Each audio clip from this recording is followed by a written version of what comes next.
안녕하세요. 인천 일해하는 박소민 원장입니다. 이번 영상에서는 파킨슨병에 동반되는 효통증, 구강자극감 증후군의 3가지 원인과 다양한 구강안면 증상에 대해서 자세히 알아보겠습니다. 파킨슨병은 뇌신경 퇴행성 질환으로 안정시의 떨림, 소동증, 경직과 자세의 불안정성을 4대 운동계 증상으로 나타냅니다. 그 외에도 불안, 우울, 무기력증, 무감동증, 치매, 피로감과 자세 불안정성 등의 뇌신경 질환, 변비와 장내세균 불균형, 입맛이 없어지고 식습관이 바뀌는 소화기 질환과 소변이 급박하고 자주 보고 절박해지는 비뇨기 증상과 다양한 자율신경계 증상과 기립성 저혈압을 나타내는 심혈관 증상이 나타날 수 있습니다. 그리고 여러가지 구강안면 증상이 나타날 수 있는 질환입니다. 첫 번째로 파킨슨병에 나타나는 구강안면 증상에 대해서 간단히 알아보겠습니다. 머리가 앞으로 숙여지는 자세의 문제와 이빨을 가는 증상, 그리고 오늘 자세히 다뤄볼 주제인 구강자결감 증후군이 나타날 수 있습니다. 침 흘리는 현상과 이빨 등의 이상운동증, 연화곤란증, 미각 이상, 표정 감소와 후각 저하, 발음의 이상, 혀와 턱, 입술에 떨리는 증상, 그리고 구강건조증과 침분비 감소가 나타날 수 있습니다. 다음 표는 파킨슨병 치료를 위한 약물의 부작용인데요. 이빨을 갈 수가 있고 목이 건조하고 입맛이 달라질 수 있으며 잇몸염과 설염으로 인한 혀통증이 나타날 수 있습니다. 그리고 메숙거림과 기립성 저혈압, 혀의 부종, 구강건조증과 침 성분의 변화가 나타나기도 합니다. 파킨슨병의 혀통증이 나타나는 이유는 3가지인데요. 소소무 신경병증 도파민 부족, 약물의 부작용입니다. 하나씩 자세히 알아보겠습니다. 소소무 신경병증은 말초신경 말단에 스몰 파이버 뉴런이라고 하는 신경이 손실되는 상황입니다. SFN이라고 부르는데요. 이 현상이 나타나는 이유는 자가면역 질환, 대사질환, 약물의 부작용, 그리고 파킨슨병 등의 뇌신경 퇴행성 질환이 있습니다. 최근 연구에서는 13,000명의 파킨슨병 환자들을 대상으로 피부신경 조직 검사를 해보니 57%에서 소소무 신경병증이 확인되었습니다.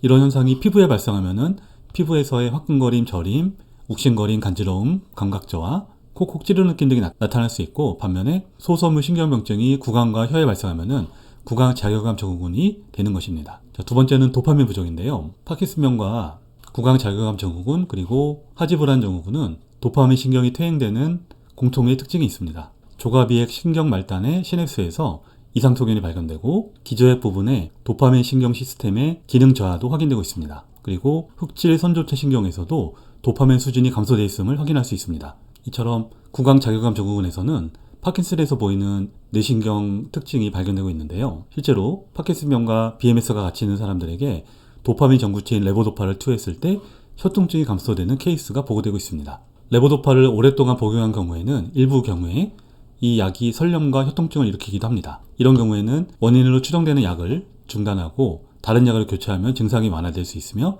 이를 확인한 케이스도 있습니다. 파킨슨병은 평생 약을 복용해야 되는 질환입니다. 초기에는 이상 반응이 없는 경우라도 5년에서 10년이 지나면 다양한 이상 반응이 나타날 수 있는데요. 초기에는 이상 운동증이 나타날 수가 있고 후기에는 다양한 신경병증이 나타날 수 있습니다. 그리고 앞서 살펴본 바와 같이 다양한 구강내 증상이 나타날 수 있기 때문에 어떤 증상이 약으로 인해서 발생하는지를 확인해서 필요한 경우 약을 교체할 필요가 있겠습니다. 파킨슨병에 주로 사용되는 약물은 항콜린제와 보톡스, 도파민 수용체 기량제, 그리고 도파민 전구체와 효소 억제제로 나뉩니다. 다양한 약들이 구강건조증, 목마름증, 그리고 침이 두꺼워지는 끈적한 느낌, 그리고 구강내 미생물의 변화를 일으킬 수 있고요. 이빨의 통증과 목구멍의 이물감, 그리고 건조증, 잇몸의 염증과 혀통증, 혀의 부종, 치통을 유발할 수 있습니다.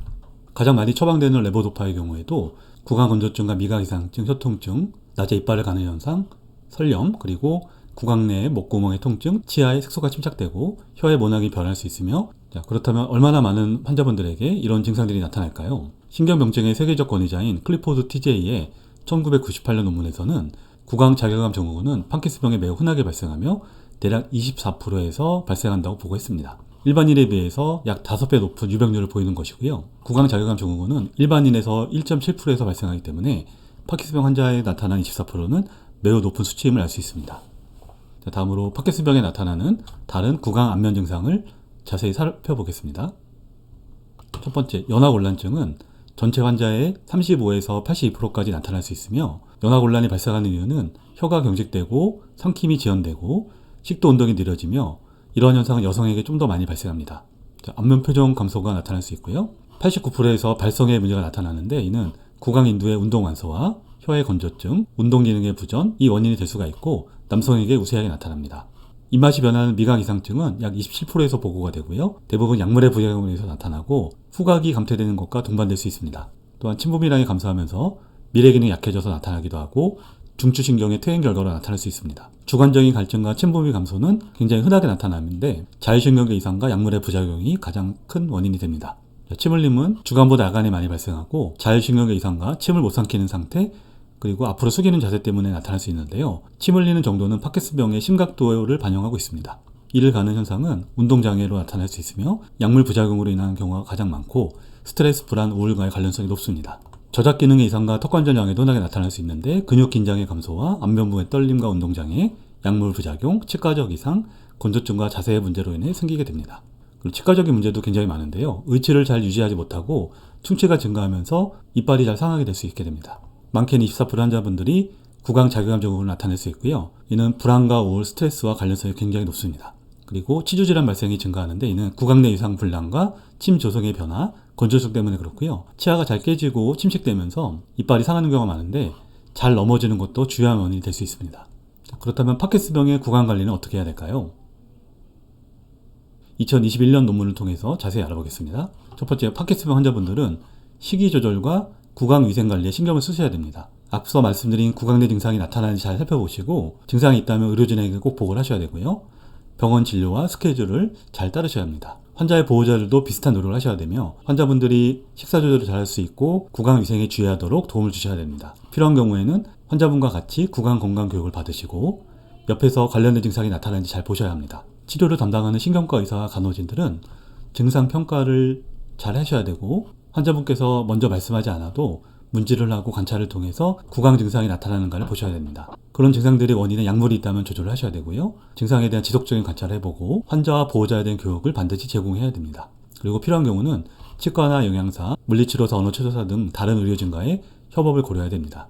치과 선생님들은 치과 검진 시 감염과 잇몸질환, 충치에 대해서 조기 발견해서 진행하지 않도록 예방적 치료를 해야 되고요. 정기적으로 환자와 보호자에게 구강 건강 교육을 실시해야 됩니다. 1년에 3-4차례 치과 검진을 반드시 해야 되며 증상에 대한 치료를 같이 동반하고 필요한 경우에는 신경과 의료진과 협업을 하셔야 됩니다. 그 외에도 영양사와 약사, 언어치료사 등이 도움이 될 수가 있습니다. 파킨슨병 구강 관리를 위해서 어떤 교육을 하는지 내용을 간단히 살펴보겠습니다. 증상에 따라서 다음 내용을 잘 숙지하고 필요한 처치와 처방을 받으셔야 되는데요. 첫 번째 가장 중요한 것은 먹는 습관을 잘 조절하셔야 됩니다. 만약에 연화곤란증이 나타난다면 음식을 잘게 잘라서 제공하셔야 되고 이빨이 잘 상하지 않게 너무 달거나 시거나 물기 없는 음식을 피해야 됩니다. 구강 내 위생 관리를 철저히 하셔야 되는데 가급적이면 알코올이 없는 가글제 사용하시고 감염 예방을 위해서 올바른 양치 방법을 사용하셔야 됩니다. 치약 선생에도 신중하셔야 되고요. 필요하면 전동 칫솔과 치간 칫솔을 사용하시면 좋습니다. 병원 진료 시 약물의 부작용에 관한 내용을 보고하시고 의료진의 협의하에 적절히 조절할 필요가 있고요. 구강 건조증 해결을 위해서 인공타액이나 스프레이, 침분비 자극제를 사용하시면 좋습니다. 입이 너무 건조할 때는 설탕 없는 껌과 사탕을 사용하는 것도 도움이 되고요. 물을 조금씩 자주 마시는 것도 좋습니다. 증상 관리를 위해서 인지행동 치료와 올바른 교육을 받으셔야 할 필요가 있고 위생적으로 틀니를 관리하고 필요하면 이갈이 방지 제품을 사용할 필요가 있으며 보톡스 주사와 물리치료, 발성 언어치료가 도움이 될 수 있습니다. 그리고 최소 4개월에 한 번씩은 정기적으로 치과를 방문해서 예방적 치료를 할 필요가 있겠습니다. 오늘 영상을 요약해보면 파킨슨병에는 다양한 구강 증상이 나타날 수 있습니다. 질병 자체로 인한 것도 있고 약물 부작용으로 가는 것이 있기 때문에 두 가지를 잘 구분해야 됩니다. 통증, 건조증, 충치, 틀니 사용, 연화곤란 등은 파킨슨 환자분의 삶의 질을 매우 떨어뜨릴 수 있습니다. 소통증과 구강 자극감 증후군은 전체 파킨슨병 환자의 24%에서 보고되는 만큼 흔하기 때문에 관련성을 잘 살펴보셔야 되고요. 평소 구강 관련 증상을 잘 관찰해서 의료진에 보고하고 구강 위생 관리를 철저히 하셔야 됩니다. 일반적인 치료에 반응하지 않는다면 한의학 치료도 매우 큰 도움이 될 수 있습니다. 감사합니다.